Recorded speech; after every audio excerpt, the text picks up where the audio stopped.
Hey YouTube, and welcome to another episode on my trucker vlog here. And as if those of you who've been following my vlog for a while, you know this isn't just a trucker vlog. It's also me just vlogging me going about making a bunch of changes in my life and preparing to immigrate to another country, etc., and talk about the reasons why. And well, since I'm turning 40 in a few months, I thought I'd do something interesting here. And I know my content isn't for everyone. That's fine. I mean, if you don't like my content, just go watch another YouTube channel. I mean, there's a gazillion channels out there. This is a very tiny one. You know, it's a very insignificant channel. This is just a little hobby that I'm doing. And this whole vlog is just something I'm doing where I'm just vlogging me attempting to make some changes in my life for the better, and hoping that you know, this might inspire someone to better themselves or make a change in their lives for the better, you know. But it is what it is. But to respond to someone who's throwing some hateful comments in one of my YouTube shorts, where I was talking about how I was in deep thought about something while I was driving and decided to make a YouTube video about it, and he was saying, oh no, you're not driving if you're in that deep thought, blah blah blah. Well, let me tell you something. We here at Bar None, we have an app on our phone that's part of our job called Driver Eye, and it's connected to the safety camera that's attached to, that's sort of hanging over the dashboard, that records everything that I doing while I'm driving. And Bar None takes safety very seriously, road safety very, very seriously. And as a matter of fact, they have sort of a system in which we compete against ourselves as far as being as the safest drivers we can be.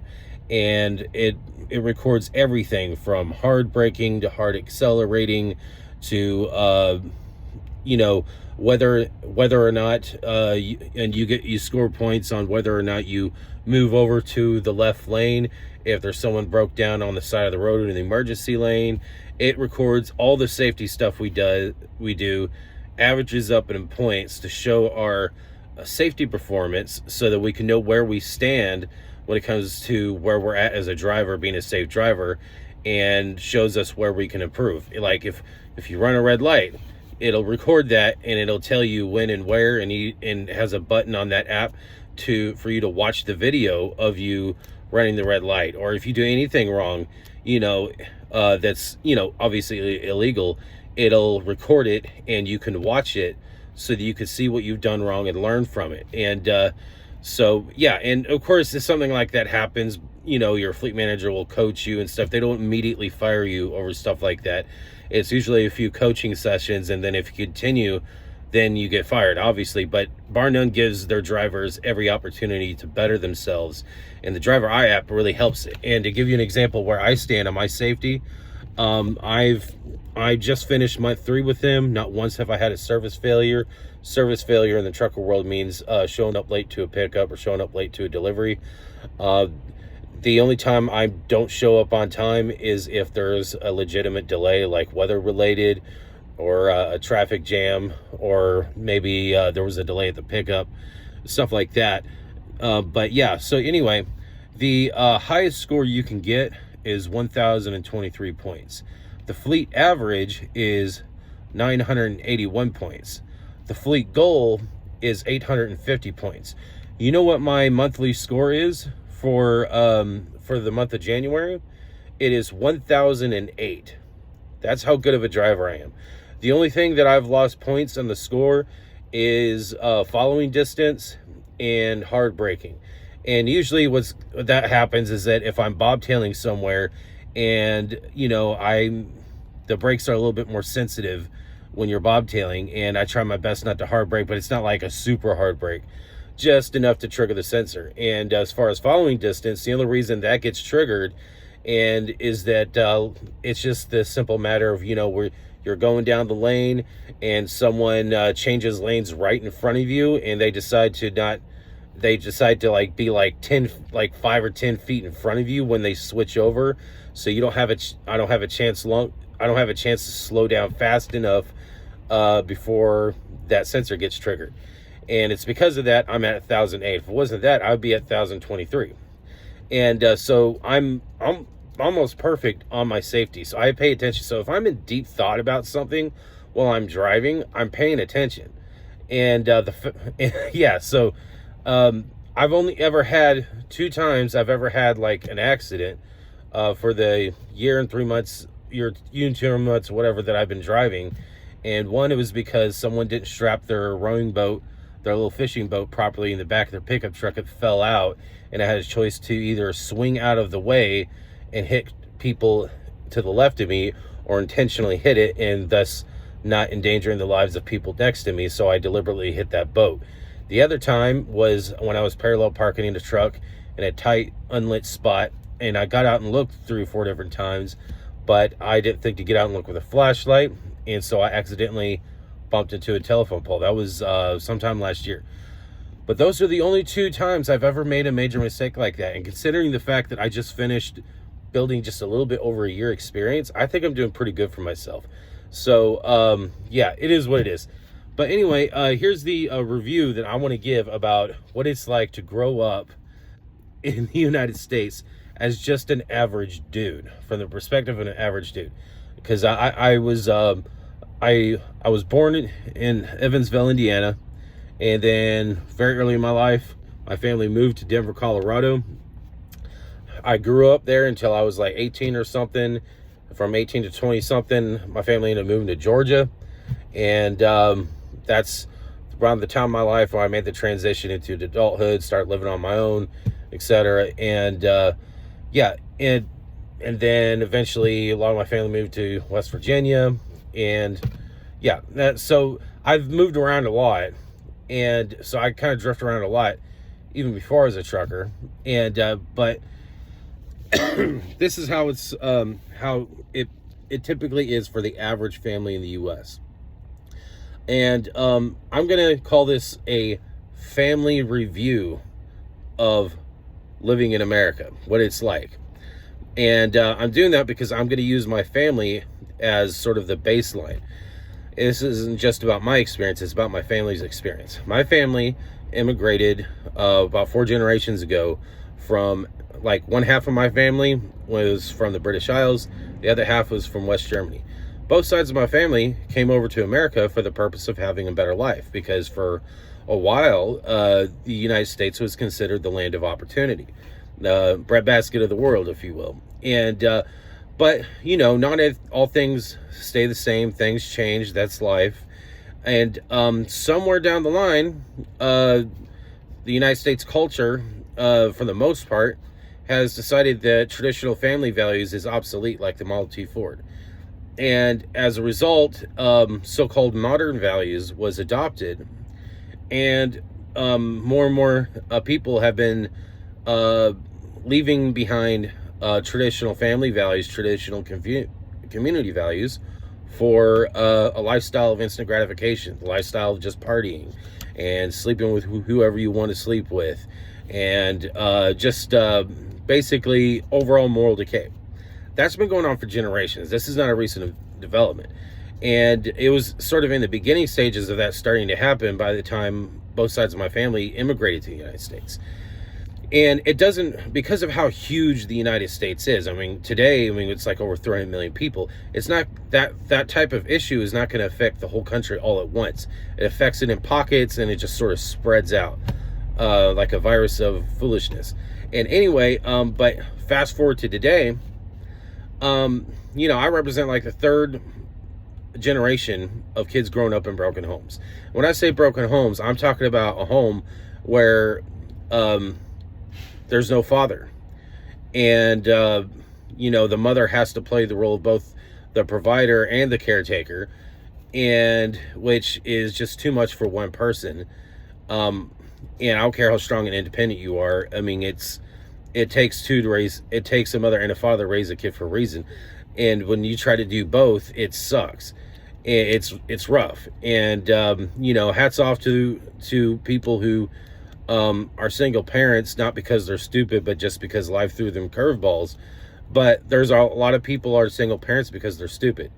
And you got this culture where women are brainwashed from a very early age that somehow being a traditional woman, being a traditional wife, is somehow a form of oppression against women. And any guys that have those traditional values growing up, especially in the early ages, like especially teenage years, it's you're kind of peer pressured into being a whore. And I'm not just talking about the female side, I'm talking about the male side too. And but for some reason, if you're a woman and you sleep around, you're called a whore. But if you're a dude and you sleep around, do the exact same thing, you're called a player, you're called a winner. It's kind of a weird double standard in our culture that's developed, but that it's just one of the weird quirks that's in our culture. Every culture has their funny quirks, but that's just how it is. And and also young kids in school, if they hunger and thirst for knowledge, they're shamed and they're called nerds. Those who don't care about knowledge and just care about instant gratification and being popular, well, those are the ones that end up bullying the ones who want to actually better themselves. And we think, oh, that's just life. No, no, no, that's our specific culture. See, the whole world isn't just like the United States. Every country's got their cultures, every country's got their quirks, every country's got their own individual different types of problems and blessings, etc. America's no exception because we're all people, but that's just kind of how it is. And but here's the basic life cycle of a dude living in the U.S., and I'm talking about my specific generation, people like me who was born in 1986, is that you're born into a family, and it's a fatherless home, and you're growing up, and you're taught to hate your father and be mad at him for not being a father to your family. And then as you grow up, you begin to realize that what happened is that your mom was a whore, and she slept around with whoever she wanted to sleep with. She intentionally left a good guy in the friend zone that wouldn't turn her into a single mom, and she went after the guy that broke her heart and turned her into a single mom, because culture taught her, the United States culture taught her that nice guys finish last, that you got to be a killer to get ahead. That's one of the most American sayings ever. And so what happens is that the kids are the ones that suffer the most. And so a woman cannot raise a man, because she cannot teach a man how to be a man. Only a man can do that. Just like I can't teach a girl to be a woman if I was raising a daughter. Only a woman can do that. That's just how it is, because women don't know what it's like to be men, and men don't know what it's like to be women. And that's just how humanity works. That's how humans work. But so what happens is that these young men, they're growing up, and they have to basically discover for themselves how to be a man. And many times we don't succeed. And what happens is that a lot of times we find out that it's not that our fathers didn't want to be a father. The system didn't allow him to be the father, because and here's the thing, there's two different contexts here. You got women who become single mothers because they got pregnant by a douchebag who was never fully grown up because he grew up in a fatherless home.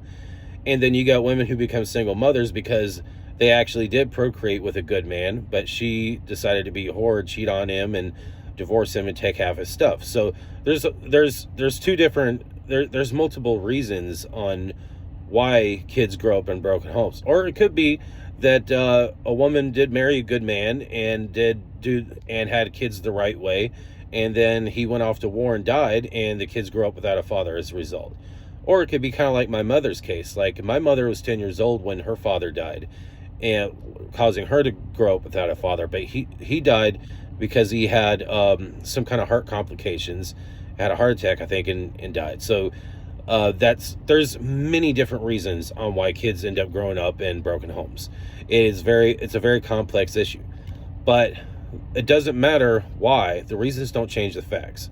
Fact is that most people you meet my age are 2 to 3 generations deep of kids growing up in broken homes. In many cases, these kids are forced to raise themselves because the single parent is so focused on working 2, sometimes 3 jobs just to pay the bills, just to provide, that they don't have any energy left to actually do the parenting.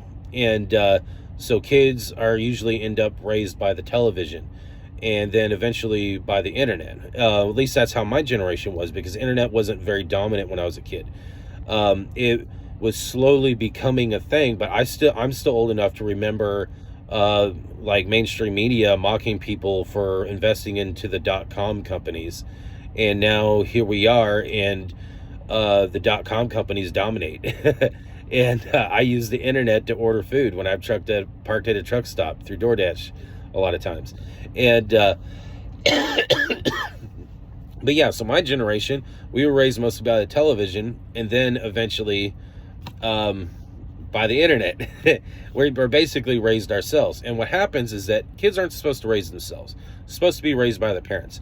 But regardless of whatever, any of the million different complex reasons on why kids grow up in broken homes, the fact is, a broken home's a broken home, regardless of why it's a broken home.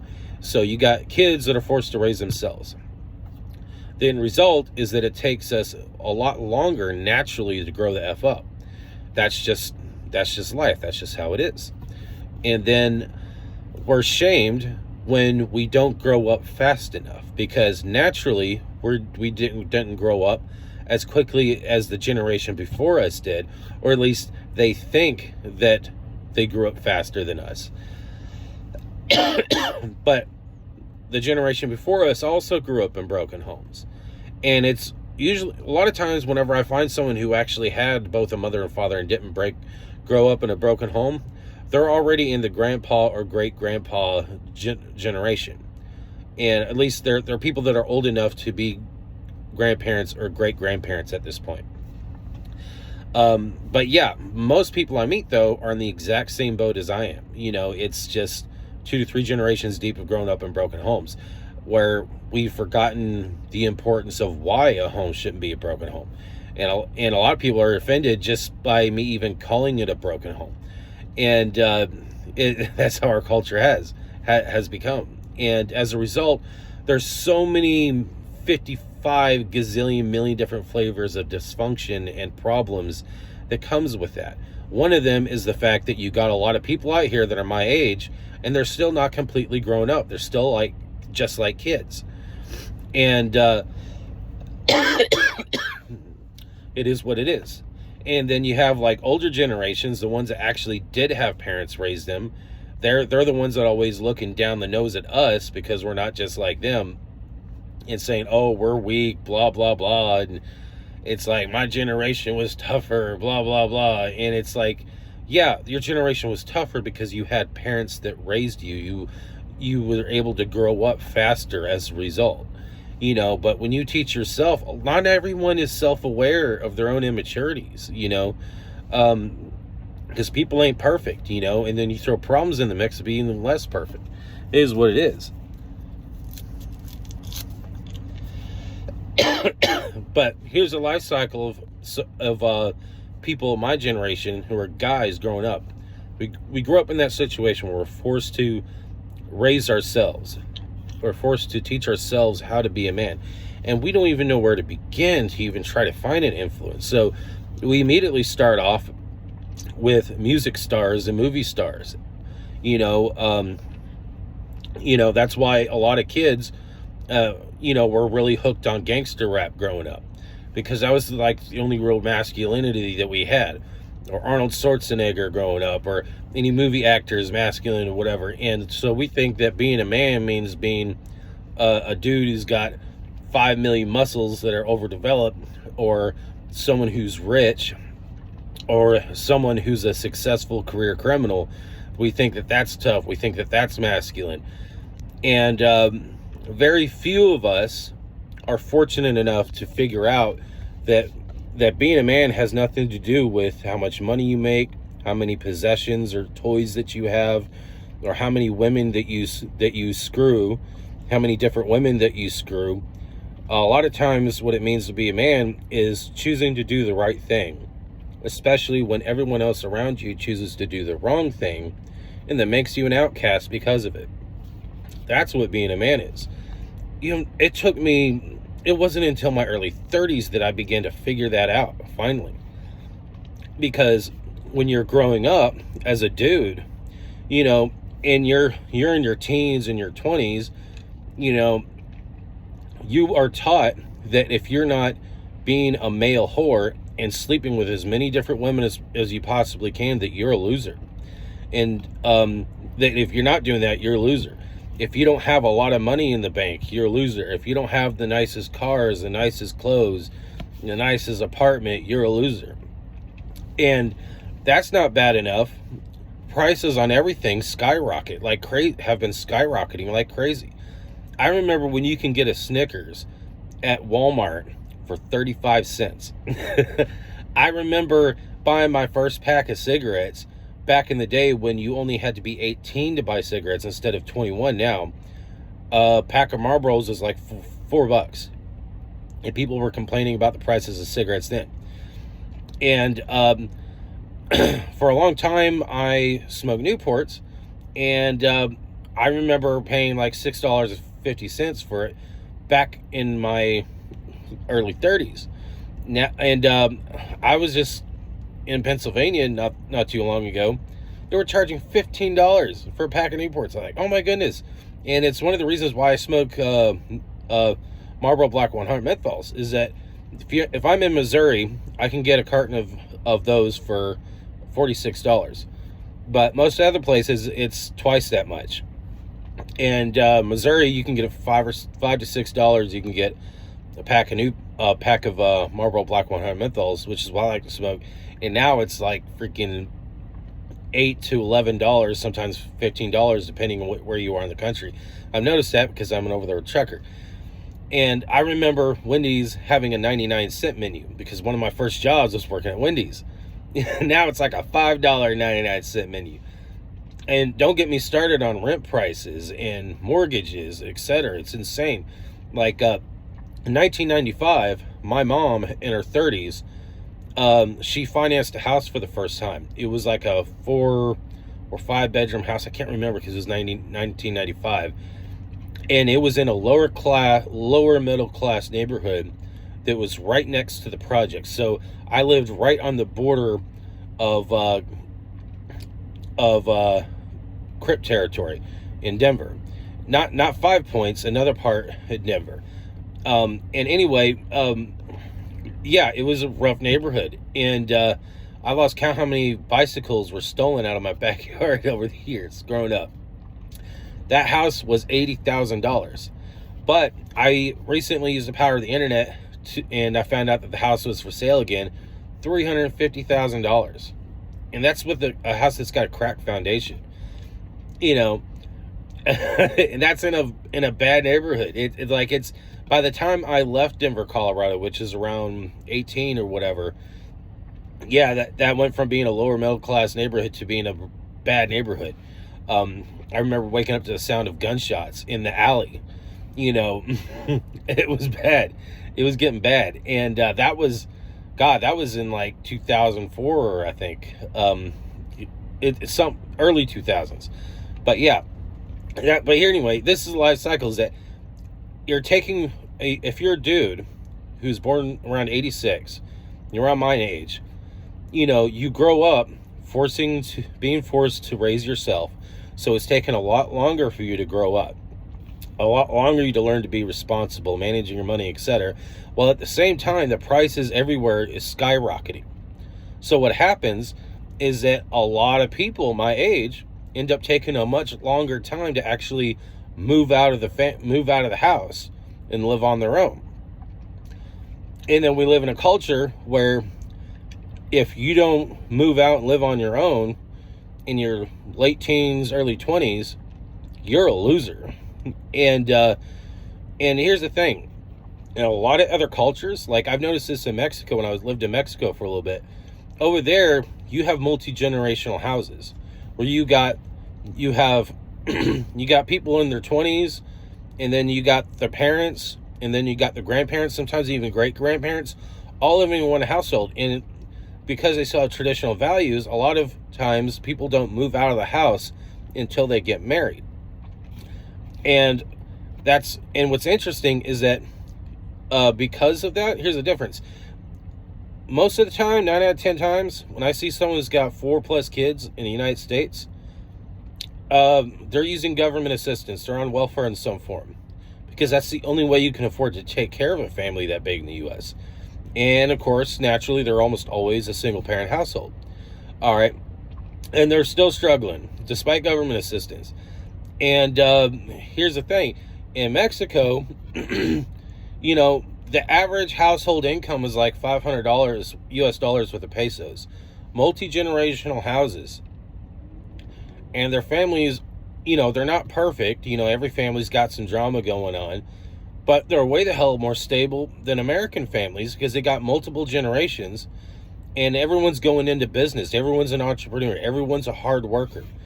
I mean, I've seen people who are poor in Mexico, and they take pieces of scrap metal together and create a taco stand, push it down the street, and they'll weld they'll cut a motorcycle in half, weld the back half of the motorcycle to the cart, and this cart could be selling anything from popcorn to tacos to just sliced up fruit. And they're able to take care of their families because they're just one of like half a dozen people in their household all doing the same thing, all pitching in. And they're able to have these massive families that are not, where kids are not growing up in broken homes, and they live much happier lives. A lot of them seem poor, but they're happy. In America, people are freaking miserable, you know, because we're brainwashed into consumerism. And I'm not against capitalism. I mean, money makes the world go round. I don't care, you know, how you feel about capitalism. It's the only thing that's causing things to go in society, you know, right now. And it's you know, people are always on a rat race, always trying to. They think that they're not happy unless they have the latest iPhone or the latest cell phone or the latest car, latest that. And from a very early age, we're taught to chase money and things and sex and everything. And but yeah, that's what it's like to live in America. And pretty soon, what happens is that now we have a culture where people are so focused on the next party, the next movie that's coming out to the movie theater, and they're so distracted with constant political division that basically most people my age, you know, they're still having a hard time moving out of their house, trying to live on their own because things are so freaking expensive. It's not that they refuse to grow up, is that it's just so dang expensive. And if that's not bad enough, you know, most people my age are, especially dudes, we owe child support. So it's like we work hard, but a lot of our income's taken from us for kids that we're not even allowed to see. And thankfully, I've been lucky enough to avoid that. But that's just how it is. And these people that have a hard time moving out on their own, a lot of times it's not that they're not lazy, there's just not a lot of opportunities. And if there are opportunities, they don't know about it. And at the same time, you got this horrible American education system that just seemed to be getting worse and worse and worse. So bad that it's you got people that got YouTube videos going around just asking basic educational questions. People don't even know who George Washington is. I mean, it's just bad. And you know, and this isn't a rant to say, oh, how bad things have gotten. This is just my review. My review is that I give America like 1 star. Because what happens is that you're a traditional family, you'll move to America in hopes that your family have a better life. And at first it seems like you do have a better life. But then the effects don't really take on until the next generation of family, when your kids are born. And they leave some of the traditional values behind for American no values. And pretty soon, the generation after that, they're growing up with no father in the home. And the mother they have in the home doesn't really care about them. Or if they do care about them, they spend so much time and energy working 2 to 3 jobs just to put food on the table. Or they're using government assistance and have no job. You know, it is what it is. Doesn't matter why a home's a broken home. Kids growing up in broken homes, you're going to have broken home dysfunctionality. And now, several generations later, we have this whole country now that is completely engulfed in hate. Now here's the thing. With there being over 300 million people that live in the United States, this is one of the most diverse countries out there. You got so many different types of groups of people that exist. I mean, you got country folks, you got people, you got the hip hop scene, you got you got all kinds of different groups. And just 99.999% of people out there will hate you, no matter who you are, no matter where you come from. If you're not just like them, they gonna hate you. And it's no matter where you are in life. And what sucks is that you got a lot of people who will immigrate to the United States legally. They'll try to assimilate, and they realize that, hey, it's not enough that they learn the language. It's not enough that they try to assimilate into the culture. A lot of times they're hated anyway, just because they don't look just like everyone else. And what's even worse is that you got someone like me. I was born and raised in the United States. American English dialect, that's my native language. All right, it doesn't get more assimilated than me. I represent the third generation in a row of my family who has never learned to speak German, even though half my family is from West Germany. That's how assimilated I am.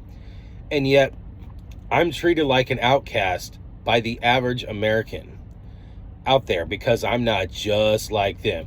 I'll have country folks hate me because I don't fish and hunt. I don't do all the things that they do.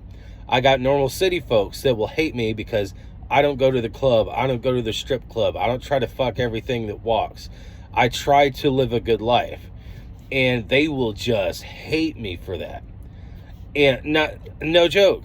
And, you got everybody hates me for all their own different reasons because I'm not just like them.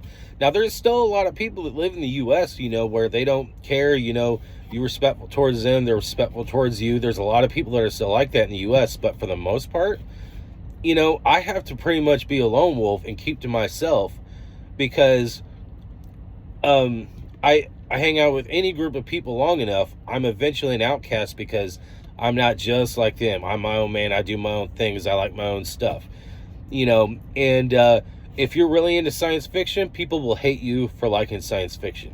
If you're really into soap operas, people will hate you for liking soap operas. If you really like reality TV show type content, people will hate you for that. And everybody's so hateful. And it's insane. And it's so hard to stay away from violence. I have a YouTube video that I put up here one time, not too long ago, where I was doing my job as a trucker, an over-the-road trucker, one of the most isolated jobs you could have. You're on the road, driving by yourself. It's nice and peaceful. It's an introvert's wet dream. And, I'm dropping an empty trailer at a distribution center. And then I'm about ready to go hang out in a staging area for a few hours, waiting for a loaded trailer to pick up. As I'm... And just as I park this empty trailer into its slot, I'm doing a little bit of digital paperwork before I unhook the trailer and leave.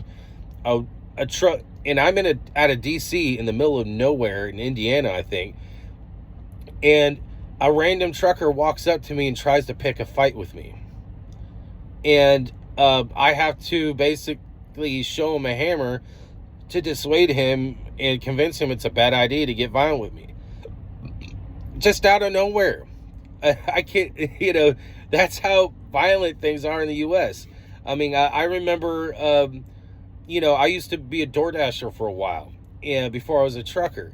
And I remember shortly after I stopped DoorDashing and got into trucking, I read a news report that at one of the restaurants I used to pick up DoorDash orders up at all the time, some dude stabs another dude to death because he didn't like waiting in line.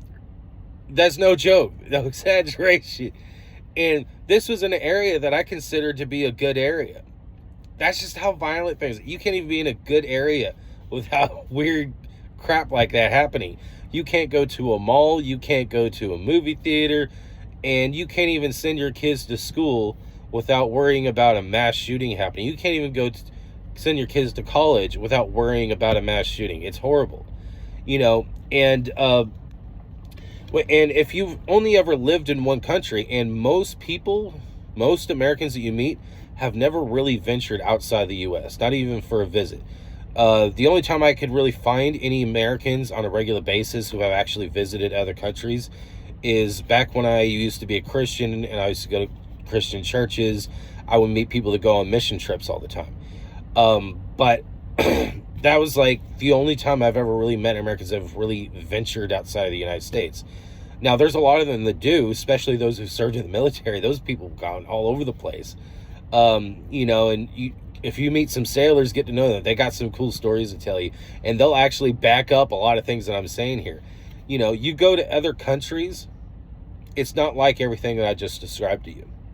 Like, my biggest culture shock when I was living in Mexico was how freaking peaceful it was. I was so blown away. I had no idea just how dysfunctional the United States culture was until I lived outside of it for almost a year in the middle of the pandemic. And I was like, good grief. I mean, Mexicans are some of the nicest people. I mean, yeah, I know that, there's a lot of cartel violence. There's a lot of violence that goes on in Mexico. But I'm talking about just average, everyday Mexicans. They're some of the nicest people you'd ever meet. And they don't give a crap what you look like. They don't care that you're not just like them. As a matter of fact, the fact that you're not just like them makes you interesting to them. Imagine that. People not hating you for being different. And it's like that with a lot of countries out there. So that's why I give America 1 star, is that it doesn't matter how much you assimilate into this culture, everyone's going to hate you for not being just like them. And there'll be a million different reasons why you're hated. It's like every once in a while, I got to delete like really super hateful comments in my own YouTube videos.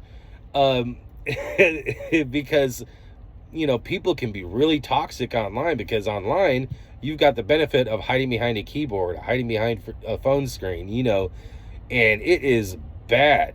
But I just want to let you know, the whole world is not like that.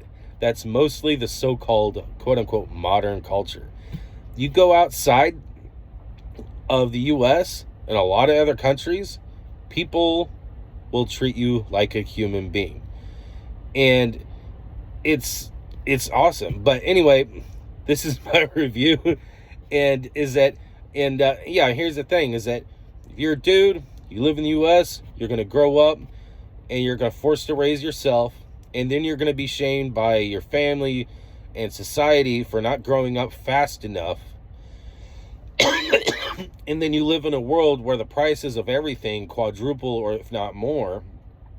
So it's like the more money you make over time, the more difficult it is to actually afford to have a life at all. And if for some reason you're lucky enough to grow up fast enough, despite having to raise yourself, and you end up making a lot of money, and you end up actually achieving the American dream of having a wife and a house and kids, etc., either A, you're drowning in debt, or B, you were able to pay everything off, but then out of nowhere, your wife or your husband will cheat on you, divorce you. Your wife will cheat on you, divorce you, take half your shit, and next thing you know, you're sleeping in the car and you're contemplating suicide because you just lost everything that you worked your whole life to gain. Because the woman that you married was brainwashed from a very, very early age to not be accountable for anything. And there's a lot of male equivalent to that kind of behavior as well. It's not just isolated to women. And so that's what it's like in America. If you grow up in America, you're my age, you're pretty much screwed. Until you realize, hey, if I save up some money and move to another country, I can have a life. I can have a wife. I can have a kids. And if I have good values and don't try to live a lifestyle of instant gratification in those other countries and actually try to live honorably, people will honor you for that. And you could, get an honorable woman or get an honorable man as a result. But if you try to live honorably in America, you will be persecuted. If you don't try to live honorably in America, you will be persecuted, because no matter what you do, no matter how you are, no matter what kind of person you are, people will hate you. And that's our culture. It's a culture of hate. And I mean, just, yeah, it is what it is. And yeah, sure, it seems like everyone's out to get Trump, but I guarantee you, when someone else is president, everybody will hate that president too. And if that president cures cancer, people will hate him for curing cancer because of the media told them to. Because a lot of people don't think for themselves anymore. If you think for yourself, people are going to hate you. And if you don't think for yourself, the people that do think for themselves will hate you. That's how it is. People will hate you and treat you like an outcast no matter what. And you basically have to adopt the attitude of just not caring what other people think of you. Let the chips fall away they may. Accept the fact that you're going to be hated no matter what. Only then can you achieve just some measure of peace. And that's just what it's like in the U.S. But thankfully, not all countries and cultures make the exact same mistakes at the exact same time. And I look so forward to escaping America, living in Argentina, where in places like Cordoba, people actually have values, and people actually have honor.